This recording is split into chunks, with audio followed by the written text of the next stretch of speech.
Ah, die is gesprongen. Dat is goed. Ja, dan kan er één in zitten. Kijk. Ah, dat is een beste. Ja.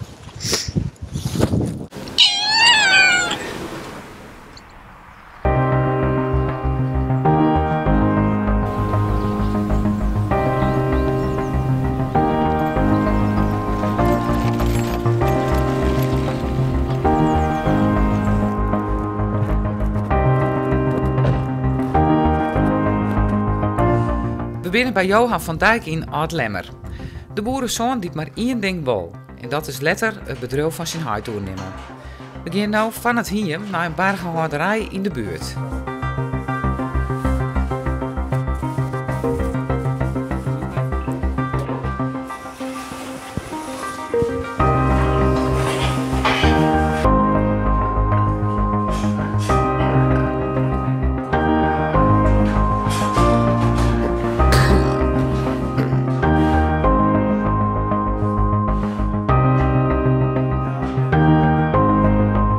Hier heb ik stage gelopen en nu help ik er nog wel eens op zaterdag of zo. En, ja. Ja, het is een varkensbedrijf. Is dat een speciaal bedrijf? Nee, ze zijn voor 1/3 deel gesloten. Dat betekent dat ze 1/3 deel van alle biggen zelf afmesten, zeg maar, dat ze een slaag kunnen. En het andere deel, het 2/3 deel, gaat naar andere afmesters. Zeg maar. Ja, ze doen het concept Beter Leven mee. En dat hebben ze iets meer ruimte in de hakken en wat meer afleidingsmateriaal. Ja.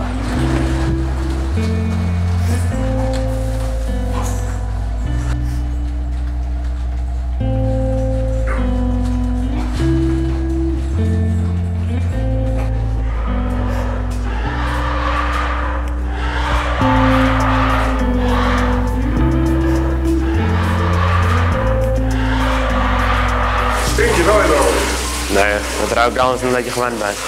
Wat zei je? Het ruikt anders dan dat je gewend bent. En wat zei die man ervan? Als binnenkomt. Oh, dat het stinkt, maar dat is niet zo.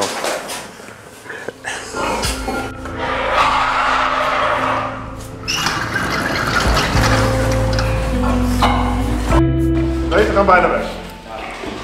Ze kunnen nog niet helemaal weg, Maar deze heb je de vingertjes nog gezien. ja. En dan gaan we steeds weg. Ja, dat hoort er toch ook. Zielig. Nee, dat hoort er toch bij.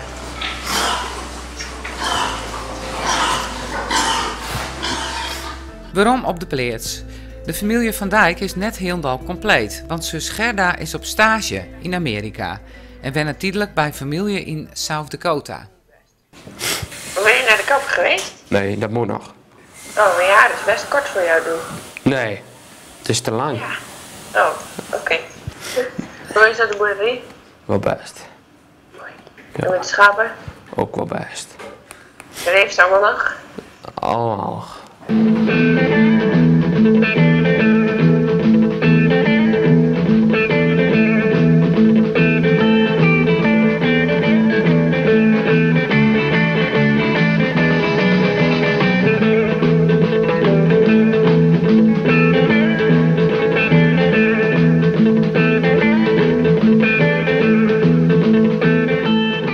In 1961 wie Johan van Dijk senior, de opa van Johan, zegt je hier. Dit binnen beelden van Oud-Lemmer in de 70 jaren. Het gaat al hier heel oors. De molken ziet nog in bussen en het vee mag geregeld verwijderd worden. En overal land, hè? Overal. We hadden niks aan één blok. Wij zijn hier begonnen met 6 hectare. En na de ruilverkaveling hadden we 26. En toen aan bijhuis dan, hè? We hadden wij meer, maar dat lag allemaal op afstand. En nou, toen hebben we 2 keer de achterbuurman erbij gekocht. Dat was ook al een anders in tijd. Dus nu had hij 60, dikke 60 achter u, dat is een heel verschil. Ja. Het was maar zo en nu had hij een prachtig bedrijf. Maar ik heb nog wel met paard ooit, met de zwilmachine. Dan waren er wel trekkers, hadden wij ook wel een trekker. Maar dan voor de zwilmachine moest en dan aan bulten schuiven met de trekker, maar ik zwilde met paard. En dat moest ook hard, want ik was wel een man van gang. Dit is senior op een brommer en dat komt dus bekend voor. Johan had dit dus net van een vriend. Van opa tot besluit nog een goeie rieën. Ik zeg altijd, als je alleen boer bent om mijn centen, die ben er misschien ook zat, dan zal ik er minder van genieten. Het moet er wel bij en je moet je best doen, ook je uiterste best, want anders kom je er niet. Maar het is niet alleen. Ik zeg altijd, het is mijn beroep geweest, maar het is nog steeds, nu ook nog, mijn hobby. Ik kom hier omdat ik, al is het alleen maar even kijken, ik doe hier bijna niks meer, maar even kijken en daar geniet ik even van, ja.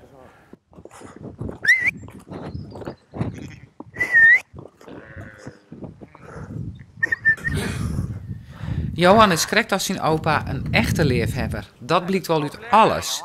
Dat geldt trouwens beslist net voor squallen, want hoe gaat het daar eens mee? Goed, maar ik moet nog 4 jaar of zo en dan zal het wel gebeurd geweest. En wat heeft je vader gezegd?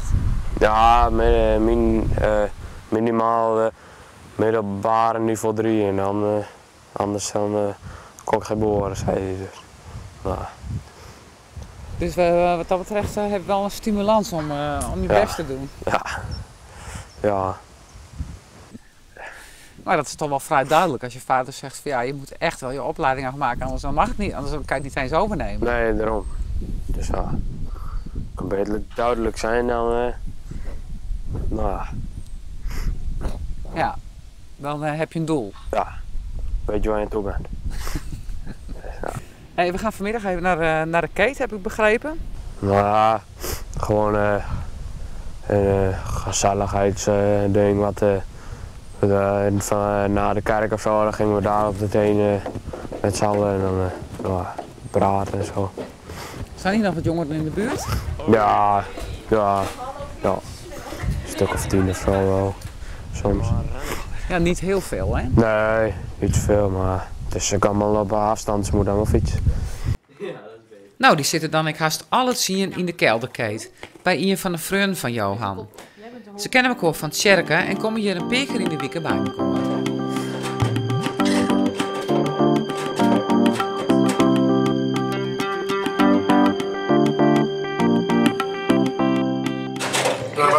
Waar is dat bier? Ja, verstapt. Verstopt? Ja. Jullie drinken hier niet? Nee. Maar dat moet ik geloven. We drinken. Ja. Dat was al de bedoeling, ja.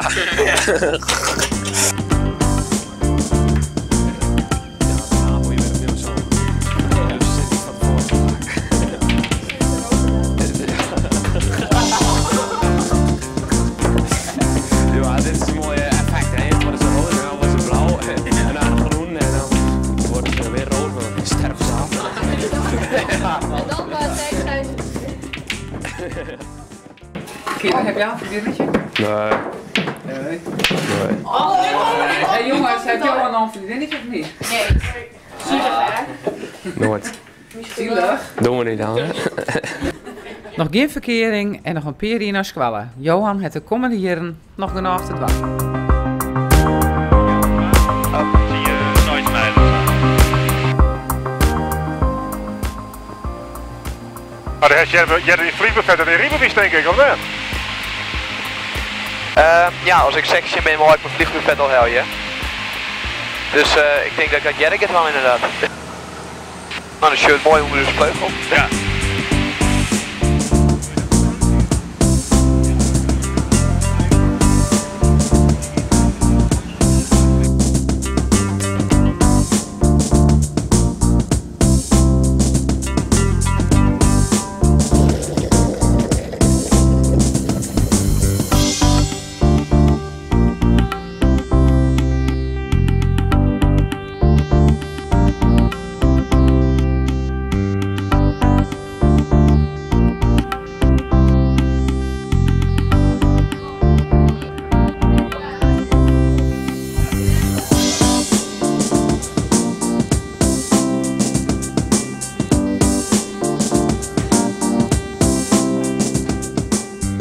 Today I'm going to show you spectacular stuff. So I'm going to talk to you about nuclear bombs and hydrogen bombs as well. Hielke gaat net alleen nog als een speer op zijn skateboard, ook op squallen gaat het best vlot. Dit hier kan hij al examen doen en dan zou hij naar een universiteit kennen. Ja, maar dat gebeurt waarschijnlijk net, omdat ik nog een tussenjaartje wil nemen. Om zelf toch wat te beginnen. En als dat lukt, kijk ik nog studeren. Als het net lukt, ik studeren. Maar ik wil even wat tijd hebben om misschien wat oud te starten of een project voor mij te beginnen. Misschien mijn vliegbrevet halen of zo.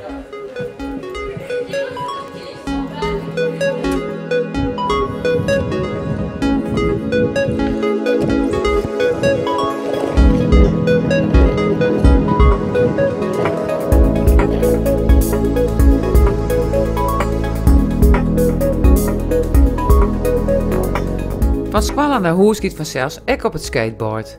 De familie Jellema wen het voor het grootste pad van de week in Almere, want Heid Mette is KLM-piloot. Dan naar het skateboardproject. Eerst moet de kamer nog even op water, want mem Aletta broekt het ook als kantoor. De meeste tijd van Hielke gaat op het heden naar het elektrisch skateboard dat hij zelfs bouwt heeft. Ja, ik zie hier op YouTube, die deed een elektrisch skateboard. En toen dacht ik, zo van de wol krijg ik gek vol. Dus toen heb ik even naar de pre-showen en dat is best wel een duur ding. En dat moest dan uit Amerika komen, dus dan kom ik nog douanekosten bij en dit en dat.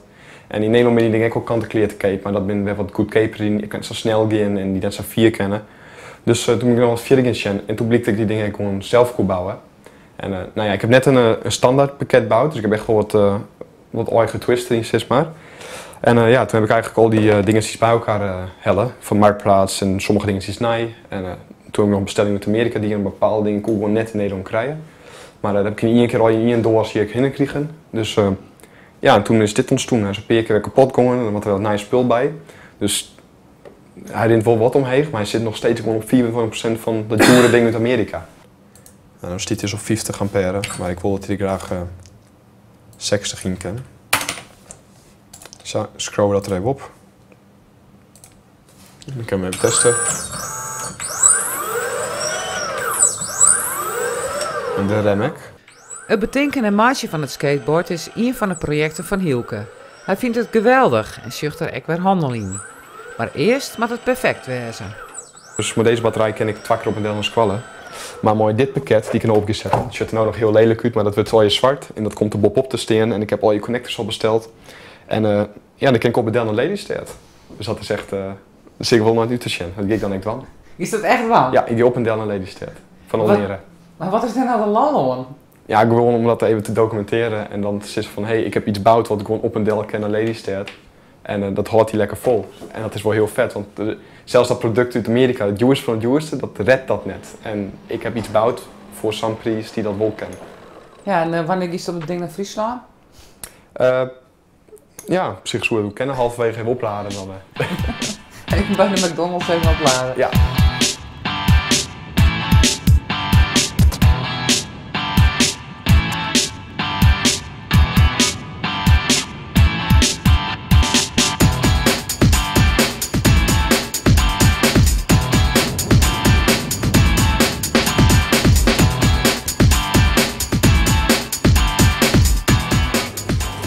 Die gaat volgens mij in zit dat kaartje hier niet? Nee, deze gaat hierin. Ja, oké, yes.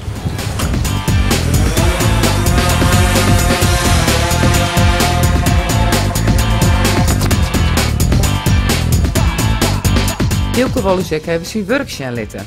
Want na squallen werkt hij bij Droneland. En dat is vanzelfs ook alle jaar techniek. Hij maakt je drones die het stikken binnen repareren. De sollicitatieopdracht luidt voor de hand. Nou, dan krijg je heel simpel eigenlijk. Dan krijg je gewoon een drone. En die laat al op en dan mag het mainboard. En die mag er helemaal uithalen en de hele shelf vervangen. En als ze dan weer in elkaar zet en je schroef oer hoort en hij werkt het, dan ben je geslaagd. En dan slagen dus? Ja, maar als dat net slagen, dan leren ze het natuurlijk. Maar ik heb het niet goed in, gelukkig.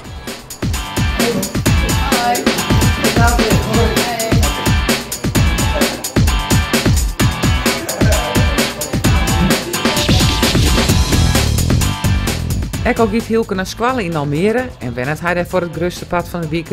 In Snits had hij een grutpad van zijn sociale libben. Ja, ik heb in Snits op basisschool zitten en ik heb zelfs hier op 2 basisscholen zitten. Dus ik ken hele plotte band nog van vroeger. En ja, mijn beste vriend die werkt in Lelystad, dus dan geef altijd, als we van Almere naar Snits rijden, hellen we die soms op. En in Almere heb ik net echt grote vrienden, omdat ik er net super lang zit. Ik heb wel wat vrienden om squallen en soms doe ik de dingen mooi. Maar verder is Snits wel echt mijn plek voor sociaal leven. De onvermijdelijke vraag, ik moet toch even stellen, Hielke, heeft al een vriendin? Nee, dan ben ik net echt, als het komt dan is het leuk, maar ik ben er net echt maar bezig. Nee? Ja, ik heb bijvoorbeeld een functie in de vriendengroep, maar die ja, dat is echt wel een vriendengroep. Dus het is net echt dat nee. Er zijn wel wat steltjes in de vriendengroep. Maar dan ben ik, ja, vroeger ben er jongens inkomen omdat ze een vriend zien uit de vriendengroep is samen. Maar nee, voor mij zie ik dat echt een vriendengroep. En ik zie net dat ik daar ooit een, nee. Er is nog niks opbloeid? Nee. Even waarom naar 2014, doet we Hielke voor het eerst zeggen. Hij wie doet zelfs echt druk in de weer met drones. Hoe zeg hij doen naar 2016? Dan zit ik hier ongeveer op het laatste jaar. Dus dan kijk ik dat hier voor school houden. Ja, en is het leven leuker als 16-jarige dan als 14-jarige? Meer dingen die ze indelen mast, meer dingen die ze mast van. Dus net van toen ik 14 wie die kijk op volle, maar dat weer dingen voor mezelf. Die kon ik altijd uitstellen. Nou, binnen wel plotte dingen waar ik gewoon voldoen. Dus ik gewoon ook een goede agenda bij. En ja, dat is eigenlijk niet verloren, dus dat is misschien wat minder leuk. Maar het leven verder is leuker, want er is meer contact en dus ik serieus genomen, omdat ik wat op een hoger niveau zit. Ja. 2016 is dus een belangrijk jaar vanwege het komende examen. De eerste deadline is al in april, dus het is nog maar een paar maanden. Ja, het komt heel dichtbij en ik ben nu misschien nog een beetje dat ik net al protocol werk door, omdat ik nog steeds met mooie projecten bezig ben. Maar ik zie nou echt wel hoe het daar nog goed ben en dan moet ik toch echt wel goed gaan studeren. Ja, want 6 april, dat is nog maar, wat is het, 3 en 4 maanden. Ja, 6 april met al mijn werk van nooiskwallen oudwerzen. Ja, van school maar net in de vakken en dan vanaf 6 april heb ik vrij om te studeren voor examens. Dus dan ga ik echt voor de vakken studeren. Het skateboard gaat vanzelfs ik maar naar Snits. Er moet nog een soort omprutst worden.